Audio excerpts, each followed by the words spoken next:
Paano naman akong may genetics idol, lalaki ba katawan ko kahit di ako mag-protein? So, yan, kahit sobrang perfect po ng genetics mo, kahit ikaw ang pinakamagandang genetics sa buong mundo, kung hindi ka kakain ng protein, hindi po lalaki ang katawan mo. Alam mo bakit? Kasi ang muscle, ang pagkain niyan ay protina. Diba? Paano lalaki yan kung hindi mo papakakainin, di ba? Kung lagi mo lang siyang wini-workout, puro ka lang workout, tapos hindi mo siya pinapakain, hindi mo siya pinapagpahinga, hindi po lalaki yan. Ang muscle natin parang halaman yan eh. Pag hindi mo yan diniligan, hindi mo pinaarawan, hindi po yan lalaki. Hindi po yan mamumunga. Kumbaga ganon. Kaya ang muscle natin parang halaman din yan. Kailangan mong i-workout, kailangan mong kainan ng protein, kailangan mong ipahinga para ma-develop ang iyong muscle. So ayan. Importante po talaga ang protein guys ha.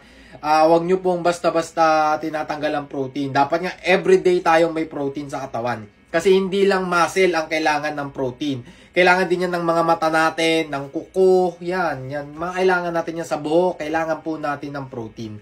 Okay? So, ganun po ka-importante ang protein sa buhay. Yeah!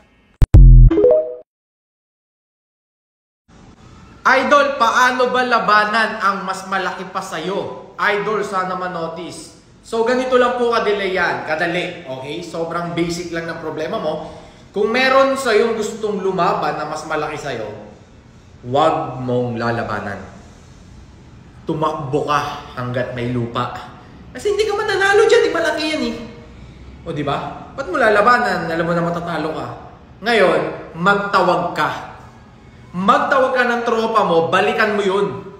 Ngayon, kahit maliliit kayo, basta 3 na kayo ng tropa mo, labanan nyo yung malaki. Match na yun. So, ganun lang po kadali, di ba? Kapag kaalanganin ka, huwag kang lalaban. Di ba? Yan ang sinasabi ko sa inyo, gumamit kayo ng utak. Di ba? Work smart. Yeah.